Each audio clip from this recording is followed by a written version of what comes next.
About you, but that just, if you get that, I get prancing up here, I got all these guides coming up, and I got all these visions coming to me, and it's excitement. How great now. My favorite part of that is I shall bow in humble adoration.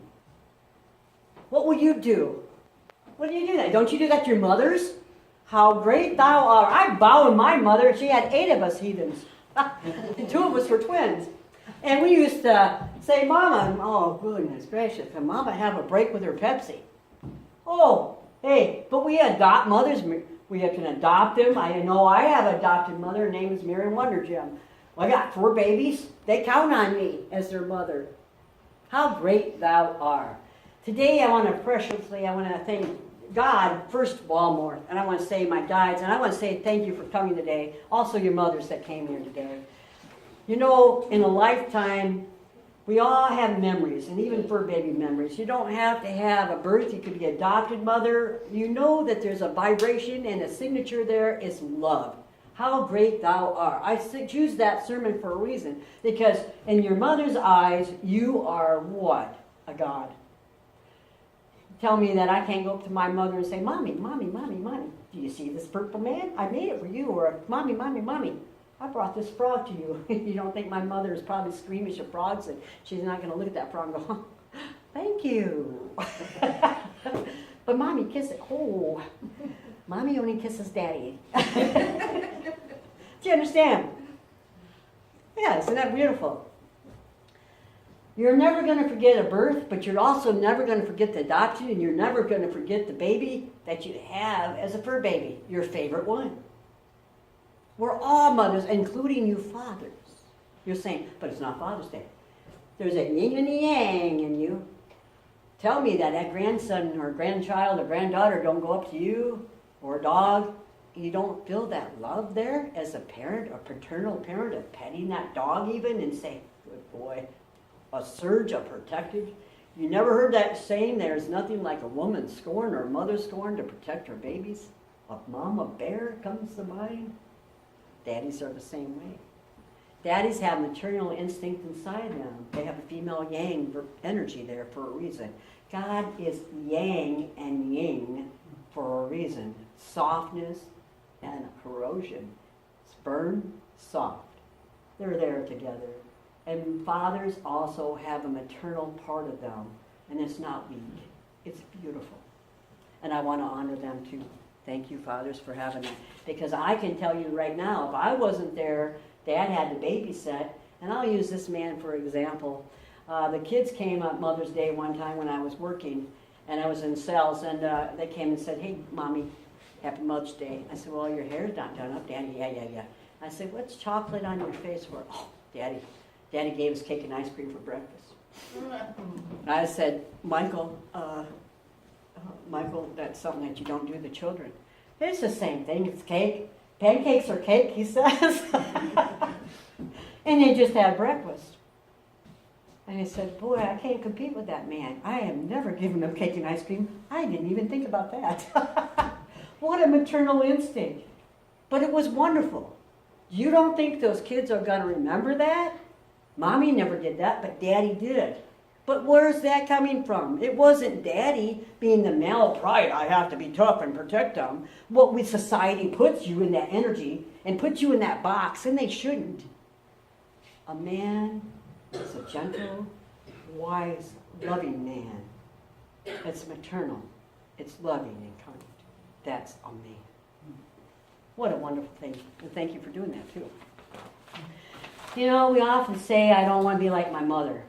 But when I say through the years, I turn into her, don't we? At the age of 4, I'd probably say, Mommy, Mommy, Mommy, you can do about anything and you're my superhero. Mommy. But when I'm 12, Mom doesn't know everything. How does she know that? She just don't understand me. I'm 12 now. Mommy, good gravy, I can't wear that to school. Kids are going to make fun of me. But daughter, I made it for you. I bought it specially for you. Mommy. So she puts it on, and then she goes to school and goes in the girls' bathroom and changes it. There's a few people that I know have done that. That's what I'm saying. And then at the age of 14, maybe I did it this way. Mom doesn't know anything anymore. How embarrassing. I can't go do that with that braid in my hair. I can't do that. My goodness gracious, she's forgot what it was like at 14. There's no way she could be 14. She don't understand me at all. Now I'm 18. Mom is stepping out with the times. My goodness, I'm starting to see my mother now in a different form. I never got to see that she could say awesome. My mother said awesome. We say awesome. I ate that tubular in the 80s. Now my mom's saying you're awesome. Wow. She's starting to understand me.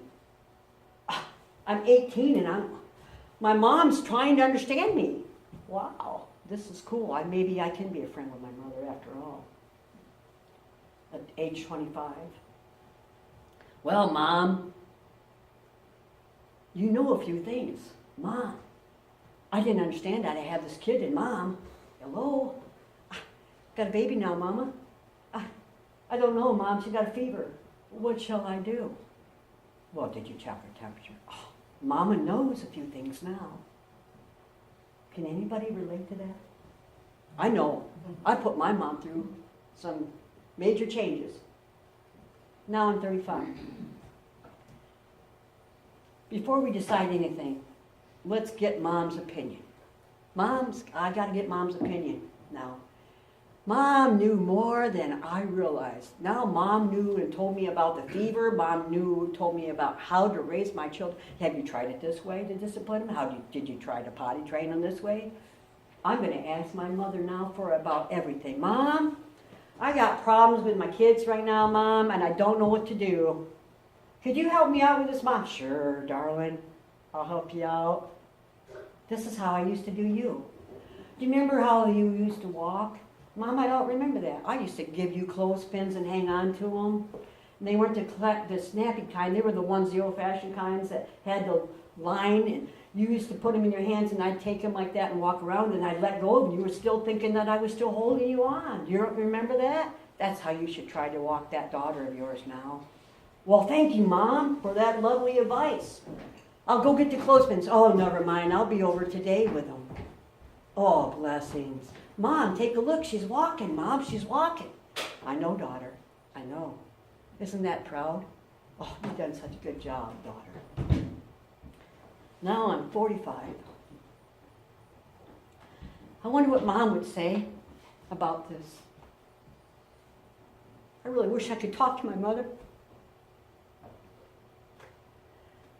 We take mothers for granted because now she's dead.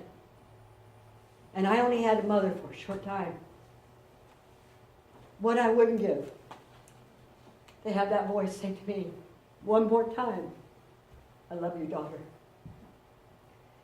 We take things for granted, just as we do as a child. We just assume that we're always going to be here. And we're not. But one thing about spiritualism is I can talk to her still, and I can still pray for my progression. So this is how we can do it now.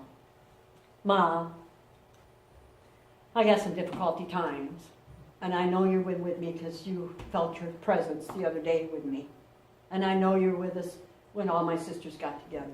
You made your presence known by having that vase fall off by itself, and it was my mother's vase. Thank you, Mom, for being here. And I know that your energy just changed, and you're still here in spirit. But forgive me, I'm weak. I want your physical presence to become known. Well, let me tell you that night what happened. When I was laying in bed. All of a sudden that bed went down. There was nobody there, no dogs, just me.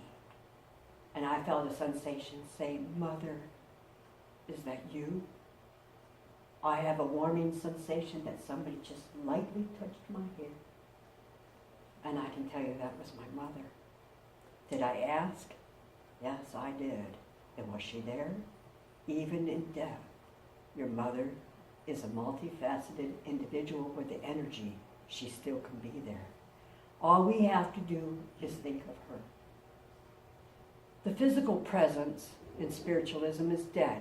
That dwelleth in the body is dead, but it changed. Something grander. Now I think of her as a guardian angel. There's nothing like a mother's scorn. What can she do spiritually now to help me out? Just know that I'm there. I did ask, and she came. She didn't even abandon me in spirit. She was there. As I ponder and I give these good things in the mother's shopping cart at Walmart or whatever we may do, Mom keeps saying to me, I will always be there. But now that you're a mother, Betty, the energy is still the same. Fur babies, or whatever it is. Daddies having children, they're mothers too. Maybe they don't have the woman, their mother, wives died, and they're just with their children. Aren't they mothers too? Haven't they learned to be the gentleness of each other? Or, yes, they have. I gave you flowers to represent the beautifulness of what you are, that we're proud of how proud I am of you. And I should have gave them to the males too, and I want to apologize. I just didn't have the money to do it. So I honor my blessings to the males. Thank you for standing up for your wives today and your children, because I know daddies are special too. Daddies have their own signatures. I used to go and remember this when I used to step on my dad's shoes and he would dance around with me. And I would stand on his shoes, and that's how we would dance. And I still do that if I could today. But my mother, there was always something special. Mom, I always could tell whatever I was feeling from my mother. I don't know why, it just is. And if you have a mother today, don't take them for granted. Call them up and say Happy Mother's Day, and I love you, and I really do appreciate you. And if you don't, if your mother's gone, like I said, I asked and she came. Ask today, have her presence be known. She's not gone, especially in spiritualism. And thank yourself as a mother too, if you are a mother, and that includes fur babies too, the fur babies. Thank yourself and pat yourself on the back, because you're awesome too. You made some beautiful children. I want you to look back and reflect on that, and I'm sure you have. This is my Mother's Day presents for you today, of just accepting who you are and the energy, and that we know that we don't die in spiritualism. And Bunker, his wife, he had Eva. And his wife, I think, that married on afterwards, I'm not too sure, she's not in the crypt where John Bunker lays. I know Eva and John are. I don't know what happened to the madam, the Mrs. Maybe she remarried. But what he created for his beloved Eva, wasn't he a mother in his own right? He loved his child so much that he created a religion that he found from a medium that proved there was continuity of life after death. We don't die. So like my mother, she didn't die. It's here, and it's here. I can always talk to my mother, and she can come back and answer me. It's all in my belief, the unseen or the seen. What I miss is the physical presence of the earth body. But it's okay to miss that. But I know in my heart that gives me great comfort is that she's here. And while she's in my heart, she's never dead until I die. And then, after I go to heaven, or wherever I may be, or wherever I believe, because science, philosophy, and religion of spiritualism is what you created to be. That's pure spiritualism. I don't tell you what to believe, and I don't tell you you can philosophize it for yourself. I have a guideline with the Bibles to promote it. But it's truly up to you. I gave you food for thought for your Mother's Day, and I want to say all the mothers, thank you for coming today, and many blessings to you. Amen. And the Father, Son, and Holy Spirit, thank you. That's our service for today.